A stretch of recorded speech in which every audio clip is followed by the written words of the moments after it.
காலையில் எழுந்திரிச்சோடனே அம்மி கேட்டால் மீல் மேக்கர் பிரியாணி வேணும் அப்படின்ட்டு. வெறும் மீல் மேக்கரை போட்டு எப்படி பண்ணுறது, அது கூட கொஞ்சமாக காளான் போட்டுடலாமா அப்படின்னு சொல்லிட்டு ஒரு பாக்கெட் காளானையும் மீல் மேக்கரே போட்டு வைக்கலாம் அப்படின்னு சொல்லிட்டு கடகடன்னு கிச்சனுக்குள்ளே வந்துட்டேன்.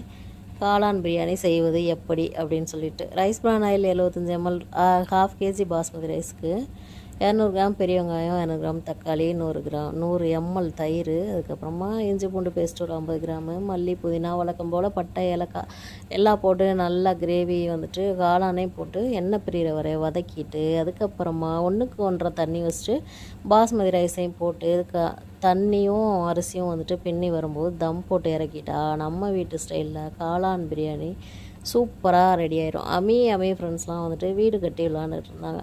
போதும் வீடு கட்டினது, வாங்க சாப்பிட்லாம் அப்படின்னு கூப்பிட்டோன்னே எல்லோரும் வந்துட்டாங்க. எல்லாருக்கும் சாப்பாடை போட்டு கொடுத்துட்டு இன்றைய நாள் இனிதே முடிந்தது அப்படின்னு ஓட்டியாச்சு. மீண்டும் ஒரு வீடியோவில் பார்க்கலாம். டாட்டா.